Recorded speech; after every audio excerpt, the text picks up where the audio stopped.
it had to be delayed, and then there were the year-ending events, several year-ending events in which the Indian boys and girls had qualified, and they had qualified because of their excellent performance during the year. The badminton year-end event is still to happen, and H.S. Pranoy, who is one of the recipients this evening of the Arjuna Award, is going to take part in the badminton year-end event. We are coming up with the Arjuna Awards right now. 25 outstanding athletes will be given Arjuna. It starts with Seema Punia, the discus thrower. Athletics की उत्कृष्ट खिलाड़ी सुश्री सीमा पुनिया ने राष्ट्रमंडल खेल 2018 में रजत पदक और एशियाई खेल 2018 में कांस्य पदक जीते।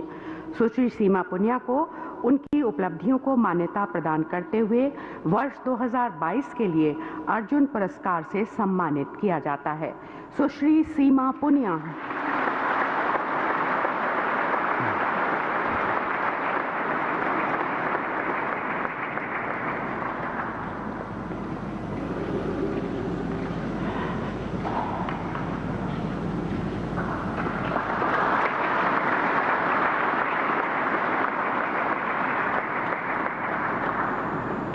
श्री एल्धोस पॉल।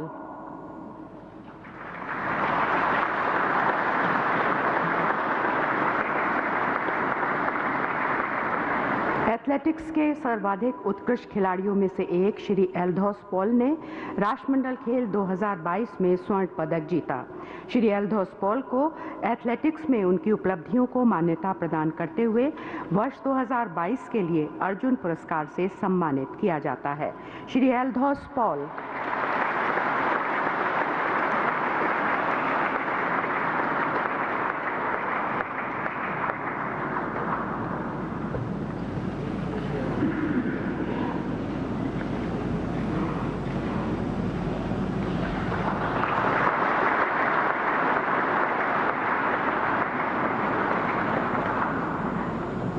श्री अविनाश मुकुंद साबले।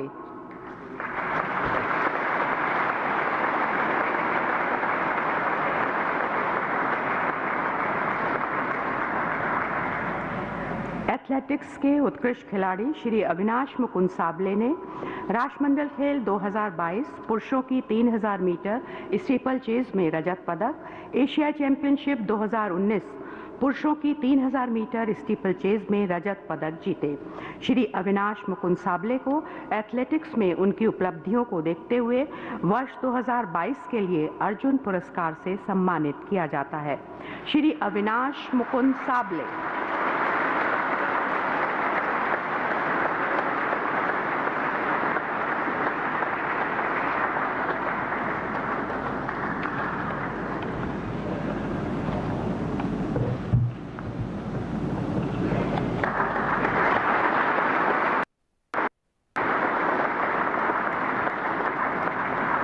श्री लक्ष्य सेन।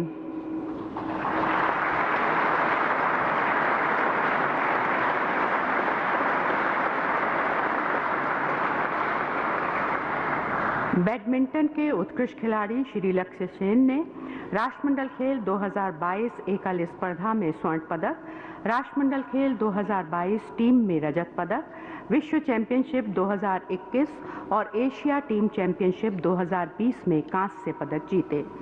श्री लक्ष्य सेन को बैडमिंटन में उनकी उपलब्धियों को मान्यता देते हुए वर्ष 2022 के लिए अर्जुन पुरस्कार से सम्मानित किया गया है। श्री लक्ष्य सेन।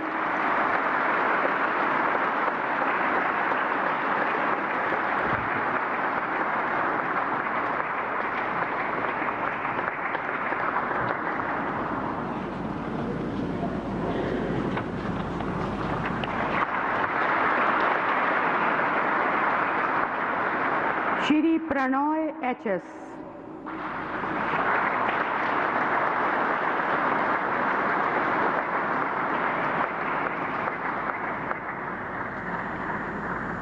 बैडमिंटन के उत्कृष्ट खिलाड़ी श्री प्रणय एच.एस. ने एशियाई चैंपियनशिप 2020 पुरुष टीम एवं एशियाई चैंपियनशिप 2018 पुरुष एकल में कांस्य पदक और राष्ट्रमंडल खेल 2018 मिश्र टीम में स्वर्ण पदक जीते।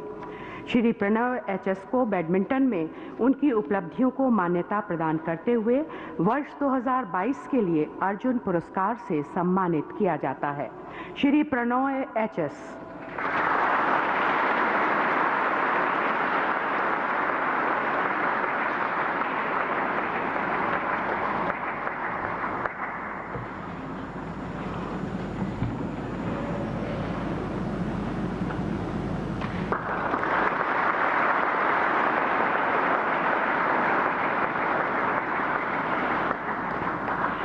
श्री अमित।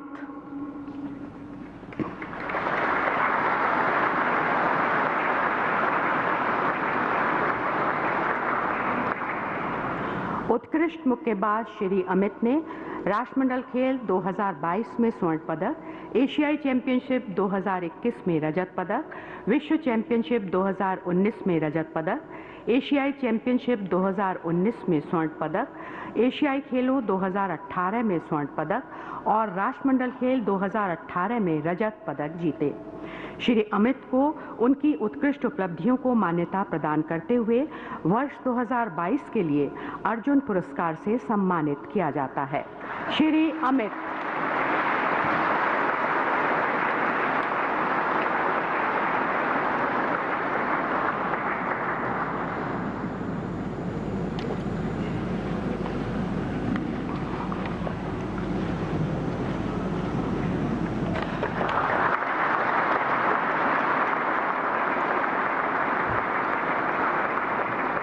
सुश्री निखत जरीन।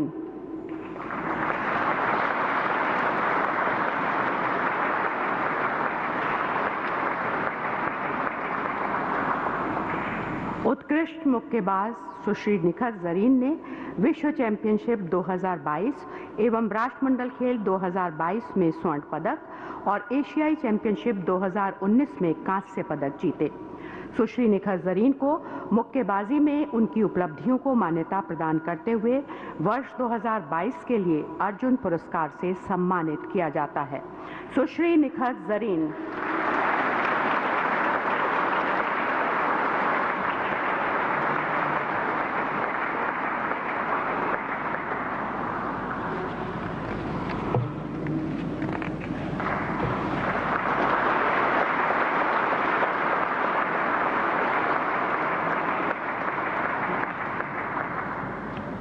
सुश्री भक्ति प्रदीप कुलकर्णी।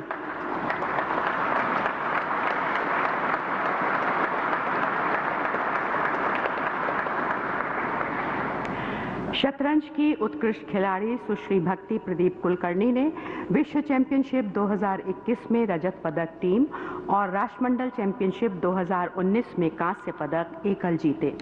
सुश्री भक्ति प्रदीप कुलकर्णी को शतरंज में उनकी उत्कृष्ट उपलब्धियों को मान्यता प्रदान करते हुए वर्ष 2022 के लिए अर्जुन पुरस्कार से सम्मानित किया जाता है। सुश्री भक्ति प्रदीप कुलकर्णी।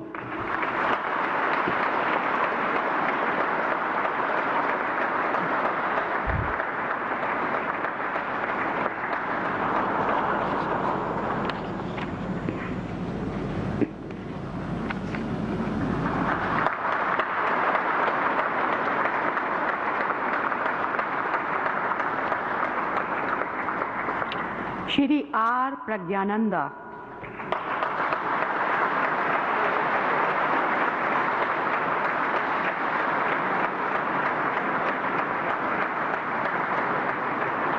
शतरंज के उत्कृष्ट खिलाड़ी श्री आर प्रज्ञानंदा ने 44वें शतरंज ओलंपियाड 2022 में कांस्य पदक टीम, FIDE ऑनलाइन ओलंपियाड 2021 में कांस्य पदक टीम, FIDE ऑनलाइन ओलंपियाड 2020 में स्वर्ण पदक टीम जीते।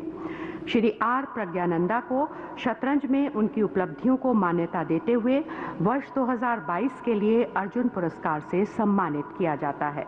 श्री आर प्रज्ञानंदा।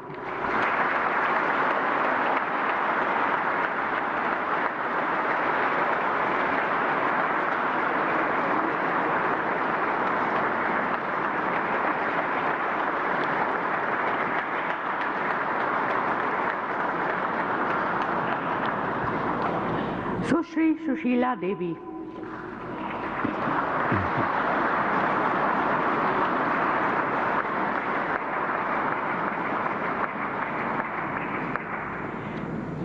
जूडो की उत्कृष्ट खिलाड़ी सुश्री सुशीला देवी ने राष्ट्रमंडल जूडो चैंपियनशिप 2019 और राष्ट्रमंडल जूडो चैंपियनशिप 2018 में स्वर्ण पदक जीते। सुश्री सुशीला देवी को जूडो में उनकी उपलब्धियों को मान्यता प्रदान करते हुए वर्ष 2022 के लिए अर्जुन पुरस्कार से सम्मानित किया जाता है। सुश्री सुशीला देवी।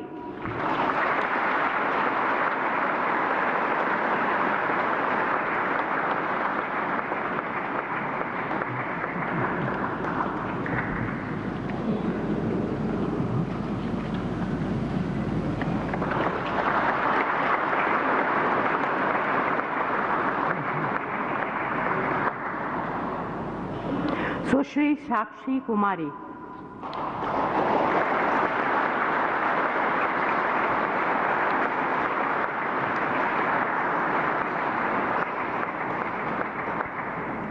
कबड्डी की उत्कृष्ट खिलाड़ी सुश्री साक्षी कुमारी ने एशियाई खेल 2018 में रजत पदक टीम जीता। सुश्री साक्षी कुमारी को कबड्डी में उनकी उपलब्धियों को मान्यता प्रदान करते हुए वर्ष 2022 के लिए अर्जुन पुरस्कार से सम्मानित किया जाता है। सुश्री साक्षी कुमारी।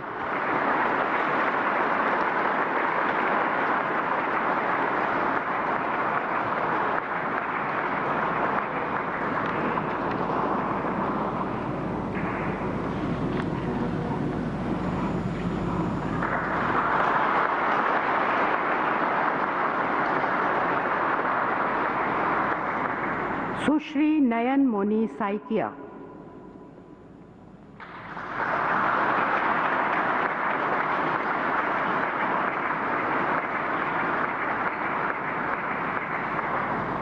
लॉन बॉल्स की उत्कृष्ट खिलाड़ी सुश्री नयन मोनी साइकिया ने राष्ट्रमंडल खेल 2022 में स्वर्ण पदक टीम और एशियाई चैंपियनशिप 2018 में कांस्य पदक टीम जीते।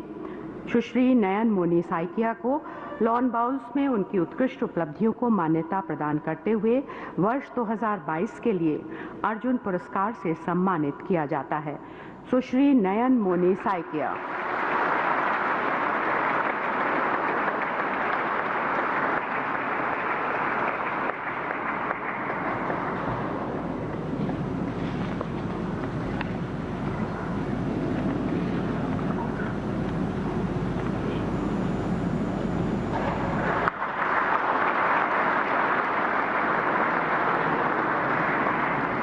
श्री सागर कैलाश ओभलकर।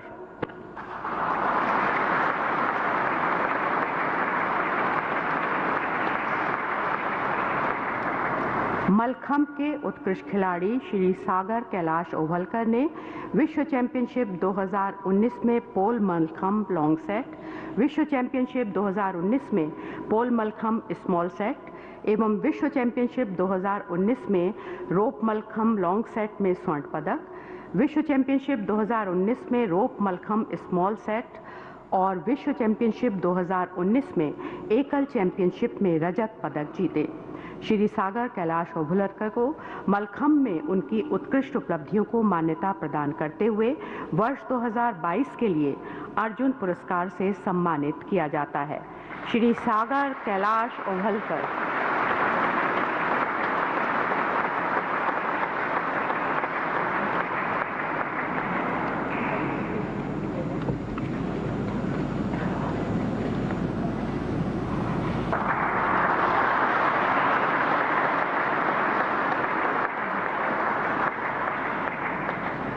सुश्री इला वेनिल वालरिवन।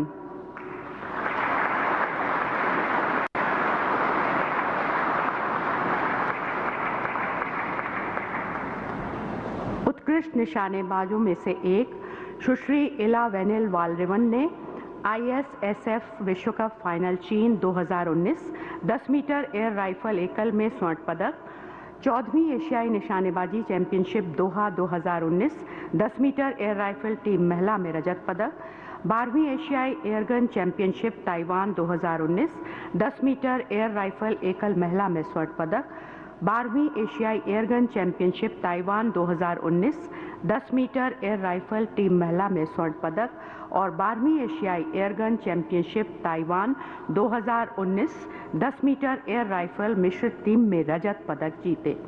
सुश्री इला वैनिल वालरिवन को निशानेबाजी खेल विधा में उनकी उत्कृष्ट उपलब्धियों को मान्यता प्रदान करते हुए वर्ष 2022 के लिए अर्जुन पुरस्कार से सम्मानित किया जाता है।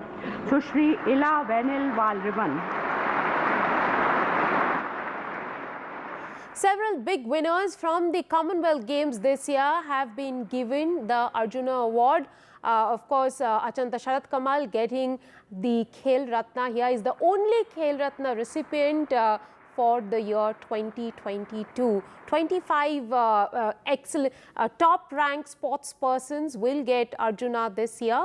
We see them coming on to get their award one by one. We'll get you a lot more of this awards function. But for now, a short break on the show. More on the other side. Stay tuned.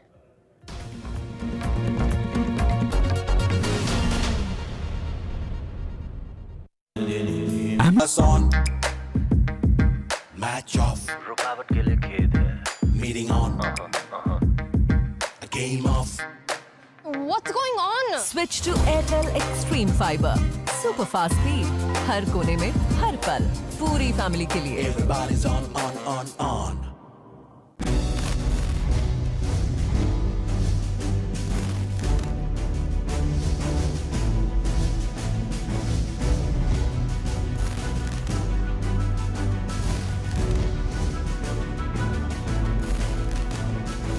One thing that's clear, our world is changing forever. NDTV, rail news by rail journalists.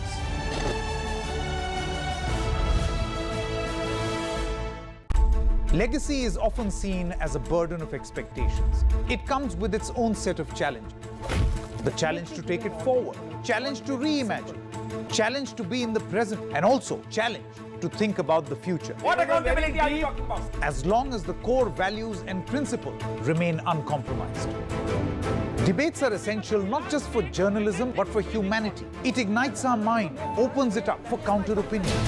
To hear all views, opinion of all hues. Which is why the oldest running debate show on Indian news television is not 22 years old, but it is young at 22. इस initiative को मैं अभिनंदन करता हूं कि सच को सच के रूप में पेश करने का उन्होंने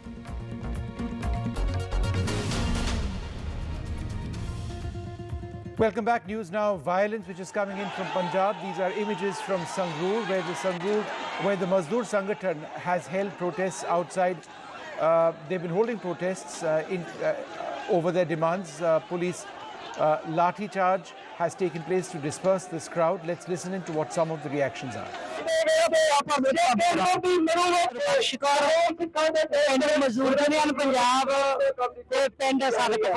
ਅਸੀਂ ਅੱਜ ਜਿਹੜੀਆਂ ਭਗਵੰਤ ਮਾਨ ਨੇ ਮੰਗਾਂ ਜਿਹੜੀਆਂ ਮੰਨੀਆਂ ਸੀਗੀਆਂ ਉਹ ਅਸੀਂ ਮੰਗਾਂ ਪੂਰੀਆਂ ਕਰਾਉਣ ਦੇ ਲਈ ਇੱਥੇ 8 ਜਥੇਬੰਦੀਆਂ ਨੇ ਜਦੋਂ ਭਗਵੰਤ ਮਾਨ ਦੇ ਘਰ ਦੇ ਮੂਹਰੇ ਆਉਣ ਦੀ ਕੋਸ਼ਿਸ਼ ਕੀਤੀ ਤਾਂ ਪੁਲਿਸ ਨੇ ਇੱਥੇ ਅੰਨਾ ਤਸ਼ੱਦਦ ਕੀਤਾ ਲੋਕਾਂ ਨੇ ਡਾਂਡਾ ਮਾਰ ਕੇ ਲੋਕਾਂ ਦੀਆਂ ਪੱਗਾਂ ਲਾਹ ਦਿੱਤੀਆਂ ਔਰ ਕਿਸੇ ਦੀਆਂ ਬਾਹਾਂ ਵੱਟਾਂ ਜਿਹੜੀਆਂ ਤੋੜ ਦਿੱਤੀਆਂ ਔਰ ਬਹੁਤ ਸਾਰੀਆਂ ਬੀਬੀਆਂ ਦੀਆਂ ਚੁੰਨੀਆਂ ਲਾਹ ਕਮੀਜ਼ਾਂ ਪਾਟ ਗਈਆਂ ਔਰ ਅਸੀਂ ਦੱਸਣਾ ਚਾਹੁੰਦੇ ਹਾਂ ਕਿ ਜਿਹੜਾ ਭਗਵੰਤ ਮਾਨ ਕਹਿੰਦਾ ਸੀਗਾ ਕਿ ਮੇਰੇ ਰਾਜ ਦੇ ਵਿੱਚ ਇਦਾਂ ਨਹੀਂ ਹੋਊਗੀ ਪਰ ਅੱਜ ਭਗਵੰਤ ਮਾਨ ਦੇ ਰਾਜ ਦੇ ਵਿੱਚ ਸਭ ਤੋਂ ਜ਼ਿਆਦਾ ਅੰਨਾ ਤਸ਼ੱਦਦ ਜਿਹੜਾ ਮਜ਼ਦੂਰਾਂ ਦੀਆਂ ਬੀਬੀਆਂ ਤੇ ਮਜ਼ਦੂਰਾਂ ਦੇ ਹੋਇਆ ਹੈ ਅਸੀਂ ਇਸ ਤਰ੍ਹਾਂ ਮਾਫ ਨਹੀਂ ਕਰਾਂਗੇ ਅਸੀਂ ਆਪਣੀਆਂ ਮੰਗਾਂ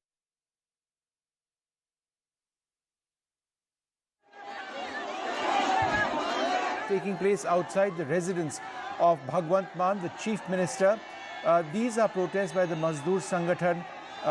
They say that the demands of the farmers they represent have not been met by the Aam Aadmi Party government in Punjab. There's been a police lathi charge as well which has taken place. That situation over there quite tense with the police trying everything they can to try and disperse the protesters.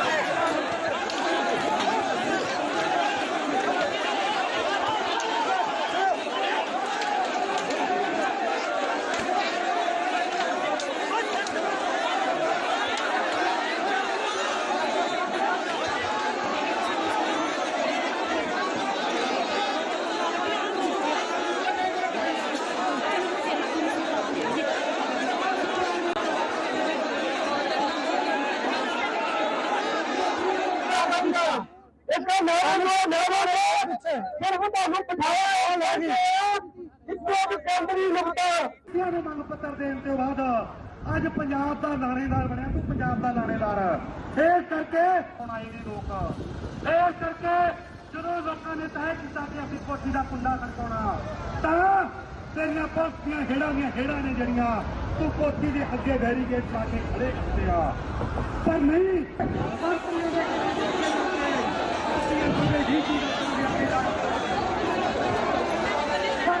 की है police ने लाठी charge किया गया तस्वीर देखो लाठी charge कर दिया गया पुलिस ने किस तरह खदेड़ा जा रहा है मजदूरों ने तुम देखो जो लाठी चार्ज है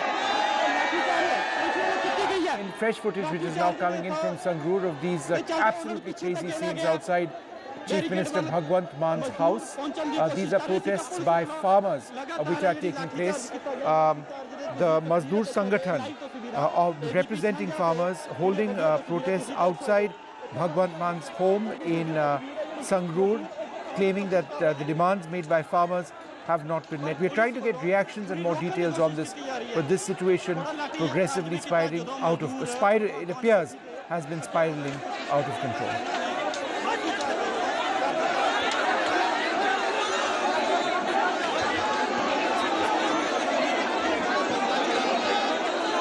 पुलिस वाले ने पक्का हुई ਜਿਹੜੀਆਂ ਲੱਤੀਆਂ ਗਈਆਂ ਤਸਵੀਰ ਰੱਖੀਆਂ ਗਈਆਂ ਜਾਨਵਰ ਗੱਡੀ ਤਰ੍ਹਾਂ ਉਹਨਾਂ ਨੂੰ ਪਿੱਛੇ ਧਕੇਲਿਆ ਗਿਆ ਮਜ਼ਦੂਰਾਂ ਵੱਲੋਂ ਪਰ ਮਜ਼ਦੂਰਾਂ ਨੇ ਜਦੋਂ ਭਗਵੰਤ ਮਾਨ ਦੀ ਕੋਠੀ ਦੇ ਅੱਗੇ ਵਧਣ ਦੀ ਕੋਸ਼ਿਸ਼ ਕੀਤੀ ਤਾਂ ਪੁਲਿਸ ਨੇ ਇੱਕ ਲਾਠੀ ਚਾਰਜ ਜਿਹੜਾ ਕਰ ਦਿੱਤਾ ਗਿਆ ਸੀਗਾ ਤੇ ਉਸ ਤੋਂ ਬਾਅਦ ਫਿਰ ਮਜ਼ਦੂਰ ਪਿੱਛੇ ਹਟੇ ਨੇ ਪੁਲਿਸ ਪੂਰੀ ਤਾਇਨਾਤ ਹੈ ਪੁਲਿਸ ਵੱਲੋਂ ਪੂਰੇ ਪ੍ਰਬੰਧ ਪੁਖਤਾ ਕੀਤੇ ਹੋਏ ਨੇ पर ਹੁਣ ਤਾਂ ਇਹ ਦੇਖਣਾ ਹੋਵੇਗਾ ਕਿ ਮਜ਼ਦੂਰਾਂ ਨੇ ਜਿਹੜੇ ਮੰਗਾਂ ਦਾ ਨੋਟੀਫਿਕੇਸ਼ਨ ਹੈ ਜਿਸ ਤਰ੍ਹਾਂ ਭਗਵੰਤ ਮਾਨ ਨੇ ਇਹਨਾਂ ਦੀਆਂ ਮੰਗਾਂ ਮੰਨੀਆਂ ਸੀਗੀਆਂ ਤਾਂ ਉਹਦਾ ਨੋਟੀਫਿਕੇਸ਼ਨ ਕਦੇ ਤੱਕ ਜਾਰੀ ਹੁੰਦਾ ਪਰ ਜਿਸ ਤਰ੍ਹਾਂ ਅੱਜ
Just a couple of more details which we are getting at this stage.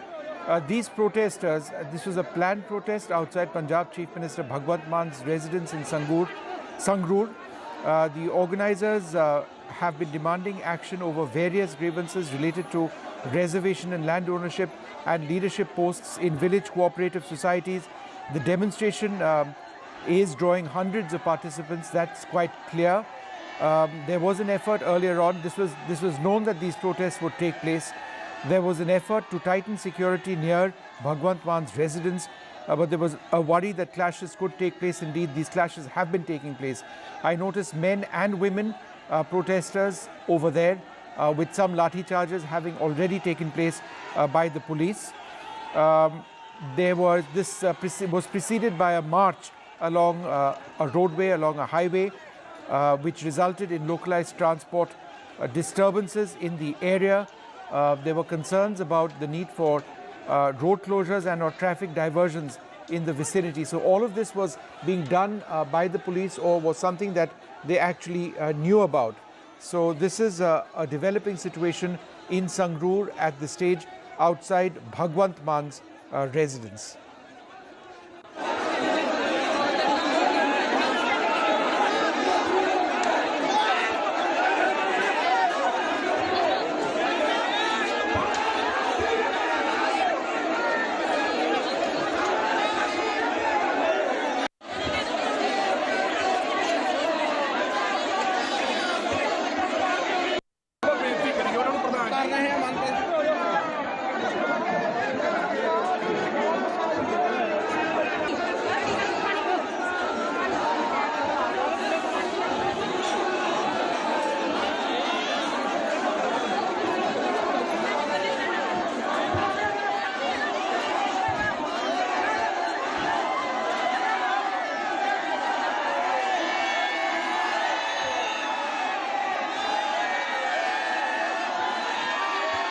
We are also told that as a result of this violence that you're seeing, the Sangrur-Patiala road has been jammed. Thousands of labourers over here are protesting for their demands. This is a strike against the Punjab government on behalf of agricultural workers, and thousands were expected to be here, and that is quite clearly what we can see in these images. The Sangrur police have lathi-charged farm labour protesting outside Bhagwant Man's home. They've been demanding, among other things, a wage increase. So a pretty strong lathi charge having taken place at this stage.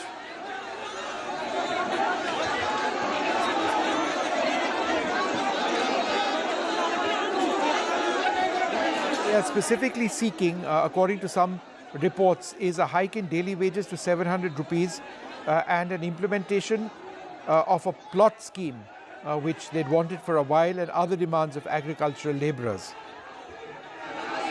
And these people who've been lathi charged are members of the Bharatiya Khet Mazdoor Union who've been holding these protests. That crackdown against these protesters is presently continuing.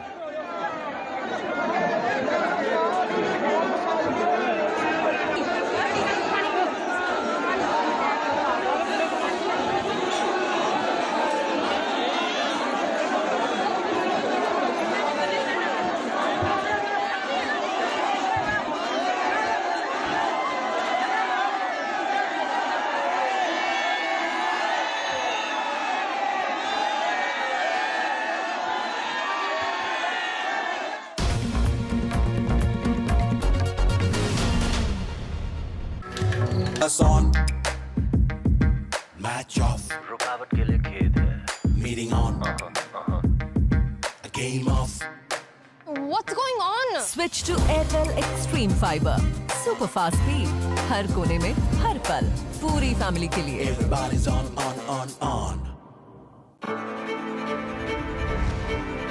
This is NDTV. No noise, no shouting. News that informs and inspires. Facts build stories, but opinions shape them, and we are here to bring you both. A 360-degree look at the day's top stories. We are not afraid to take a stand. No agendas, no excuses, no whataboutery, and no obfuscation.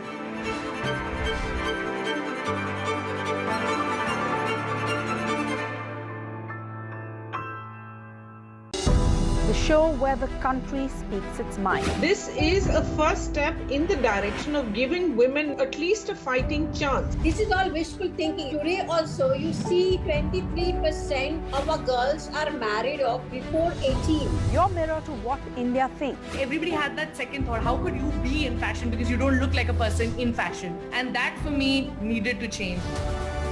We the People with me, Sarah Jacob, only on NDTV. If you care about it, we'll talk about it.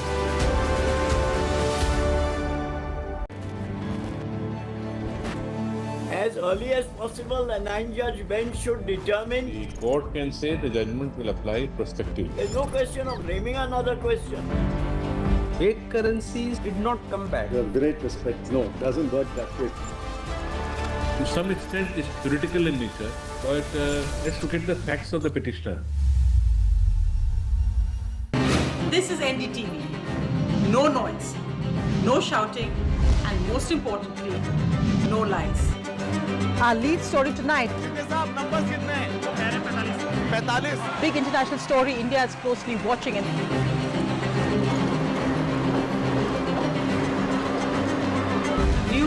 that informs and inspires.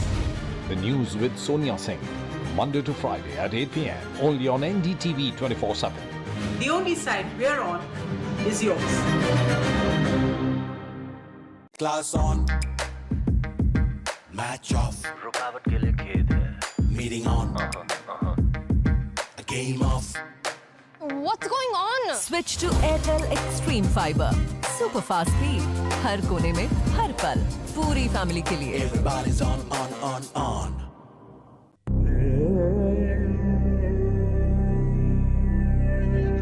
सच दिखाते हैं ताकि दुनिया के बाजार में आजादी सस्ती न बिक जाए.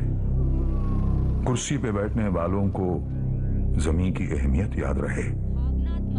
सच दिखाते हैं हम ताकि पैसे की चमक से कभी हुनर ना पड़े फीका. खुदगर्जी खोखला न बना दे सोचने का तरीका.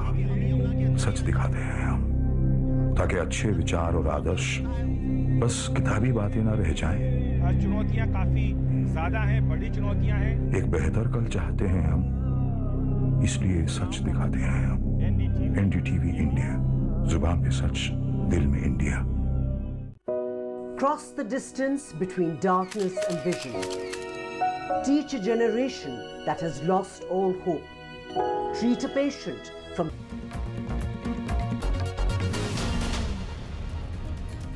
Welcome back. Let's just return now to those images coming in from Sangrur in Punjab of pretty crazed violence taking place outside the residence of Bhagwant Mann, the Chief Minister.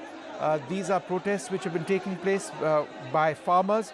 There have been lathi charges by the police which have been taking place. There are several demands which have been made by these farmers which they say have not been met. That includes an increase in their daily wages, something to do with plot sizes as well. None of them, they say, have actually been dealt with at this stage. But that's the situation presently. Sanjeev Kaushik, a supporter of the Aam Aadmi Party, joins us. Mr. Kaushik, how would you respond to what is taking place right now? A fair amount of violence outside Chief Minister Bhagwant Mann's house. देखिए जनाब, अभी जिस तरह की भी condition है वो सारी बातें अभी क्लियर अभी हुई नहीं है. किन परिस्थितियों में इस तरह की नौबत आई है और पुलिस को लाठीचार्ज करने की जरूरत पड़ी है. निश्चित तौर पर किसानों के साथ आम आदमी पार्टी है और तटस्थ रूप से खड़ी है. किसानों ने भी बहुत बड़ा सहयोग किया है जिसकी वजह से आम आदमी पार्टी मजबूत हुई है. लेकिन कई बार कुछ ऐसे एलिमेंट्स घुस जाते हैं जो किसानों के शक्ल में होते हैं और वो उपद्रवी होते हैं. वो चाहते हैं कि सिचुएशन खराब हो, तो चीज़ों से भी बचने की जरूरत है. अभी स्थितियाँ क्लियर होंगी. निश्चित तौर पे आम आदमी पार्टी सक्षम है और जो बैड एलिमेंट्स है जो इस तरह से उपद्रव पैदा करने की कोशिश कर रहे हैं उसके खिलाफ एक्शन लेंगे. नहीं तो इसके अलावा और कुछ नहीं कह सकते, क्योंकि ये किसान मजदूर संघ जो प्रोटेस्ट कर रहे हैं संगरूर में, उनको कहना है कि उनके जो डिमांड्स है उनको आम आदमी पार्टी सरकार ने नहीं माना है या तो इम्प्लीमेंट नहीं किया है. वो वेजेस ज़्यादा चाहते हैं. एक प्लॉट साइज़ के बारे में भी वो लोग प्रोटेस्ट कर रहे हैं. तो इनके जो मुद्दे हैं इनके बारे में आप क्या कहेंगे? तो निश्चित तौर पे जायज़ मुद्दे हैं और उनके मांग पे आम आदमी पार्टी सरकार निश्चित रूप से गंभीरतापूर्वक विचार करने की कोशिश करती है और करेगी भी. लेकिन मूल बात यह है कि कई बार इस तरह के प्रोटेस्ट को या कई बार उपद्रवी तत्व के इस तरह के माहौल को खराब करने की कोशिश करते हैं और वो चाहते हैं कि किसी तरह से माहौल इतना ज़्यादा खराब हो. We are also joined by a guest from the BJP. Sir, thank you very much for being with us. Can you give us your reaction to this violence now taking place? आप देखिए, जो झूठे वादे करके सरकार आती है, जब वो वादे इतने ज़्यादा बड़े हाइप लेके करे जाते हैं मजदूरों को, ये मजदूर लोग हैं जो प्रोटेस्ट कर रहे हैं, आज इनमें आम आदमी पार्टी को उपद्रवी नजर आ रहे हैं, क्योंकि ये वादे जब करे थे इन्होंने वो इतने बड़े बड़े थे जो पूरे नहीं हो सकते. और बड़ी बात ये है कि ये भगवंत मान के घर के आगे खड़े हैं जहां से इनको किसी भी तरीके से कोई भी उपचार नहीं मिलने वाला. जाके इनको राघव चड्ढा के घर में क्योंकि भगवंत मान डमी सीएम के तौर पे हैं. आज असली सीएम जो है वो राघव चड्ढा है. वो भगवंत मान जी सरकार नहीं चला पा रहे. अच्छा, इसीलिए इन्होंने राघव चड्ढा को वहां पे प्लेस किया. लेकिन राघव चड्ढा जी इन इश्यूज को छोड़ के नए झूठे वादे लेके दूसरी सरकारों दूसरी स्टेट्स में घूम रहे हैं। मजदूरों की आज पगड़ियां उतारी जा रही हैं, उन पे लाठीचार्ज किए जा रहे हैं और शर्म की बात है कि कौशिक जी, आम आदमी पार्टी वाले इनको उपद्रवी का नाम दे रहे हैं। मुझे बहुत शर्म आ रही थी। इन मजदूरों को आस दी गई थी, इनको एक लालच दिया गया था, झूठे वादों का लालच था इनके आगे कि आपको ये कर देंगे, वो कर देंगे। आप देखिए पंजाब गवर्नमेंट हर रोज नई अभी तो औरतें खड़ी होने वाली हैं जिनको 1-1 हजार रुपए का लालच दिया था। ये मजदूर खड़े हैं जिनको प्लॉट साइज कितने वादे किए हुए हैं जो जितने कभी सरकार पूरे नहीं कर सकती। ऐसे लालच दे दे के इन्होंने सरकार बनाई है। उसी का कारण है कि हर रोज प्रोटेस्ट हो रहे हैं। ये लॉ एंड ऑर्डर जीरो हो रखा है पंजाब में। आप देखिए आतंकवाद की तरफ पंजाब बढ़ रहा है। हर तरीके से, हर मुद्दे से पंजाब गवर्नमेंट घिर रही है। सीएम भगवंत मान को ये यूज कर रहे हैं गुजरात के लिए। पंजाब ये भूल चुके हैं क्योंकि पंजाब को जितना यूज करना था ये यूज कर चुके हैं। मोर ओवर ये पंजाब को अभी वहां यूटिलाइज कर रहे हैं गुजरात में कि देखिए हमारा पंजाब कितना खुशहाल है। आज मैं हर गुजरात के और हर दिल्ली के मजदूर को ये दिखाना चाहता हूं, ये वीडियोस जहां से उनको दिखागा कि किस तरीके से ये लालच देके आपको जो ये झूठे वादे करके आपको ये आगे आते हैं, उसके बाद ये दुर्दशा होती है। Supreet ji, just thanks very much for that viewpoint. We don't have an Aam Aadmi Party on at this stage, but let's just get back to what this issue is about. नहीं, एक second हो गया sir, आपने जो कहा है हमने सुन ली है. I just want to go back to what the situation is. This is what Hindustan Times is reporting on that situation in Sangrur. These farmers are seeking a hike in daily wages to 700 rupees and an implementation of a 5 marla plot scheme and other demands of agricultural laborers. As a result of this and their allegations that the entire situation over there, these demands have not been, there's been no effort to actually deal with these demands, is why they're actually having these protests. Bhagwant Mann has been campaigning for the Aam Aadmi Party in Gujarat, among other issues. These protests taking place outside his house in Sangrur. But what will the Aam Aadmi Party say? We've not got the Aam Aadmi Party officially on record. So far, they are not commenting on this. But their supporters seem to suggest that there will be an inquiry, etc., to look into these demands. But nothing more substantive than that. But as a result of these protests taking place, there are highways in the area which have actually been blocked as well.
All right, my colleague Ankit Tyagi has been tracking all of these developments. Ankit, is there any reaction at all, for example, from the Aam Aadmi Party on what these protests are all about? We have a rough idea. These farmers want an increase in their daily wages to 700 rupees. They want certain changes as far as plot allocation is concerned. How is the Aam Aadmi Party reacting? You know, Vishnu, these protests have been happening in Punjab for a few days now. All these the farmer agricultural workers, laborers, they were sitting outside Bhagwant Mann's residence in Sangrur.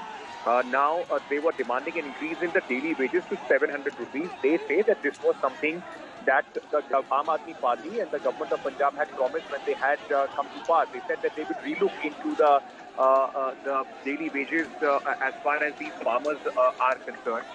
Now these daily wage labourers, because not all people in Punjab have land. These are landless labourers, those who work in other people's land. They have been demanding that there should be, the government should come up, should not only increase it, but they should come with a law which mandates that if they are working in a farm, the minimum wage that they should get is 300 rupees. At this moment, what we have been told is that the farmers union say that 300 to 400 rupees are given to these labourers every day who work in these fields. This protest has been going on for a few days, and today these labourers, those who were in fact under the banner of several farmers unions, they were sitting there for the last few days, decided to march towards the Chief Minister's residence. And when this started happening in the constituency Sangrur, which was the Lok Sabha constituency of the Chief Minister Bhagwant Mann, that's when the local police there try and control the law and order, because the numbers are huge. There are these farmers in hundreds. Tell me one thing: is there, what we are seeing are possibly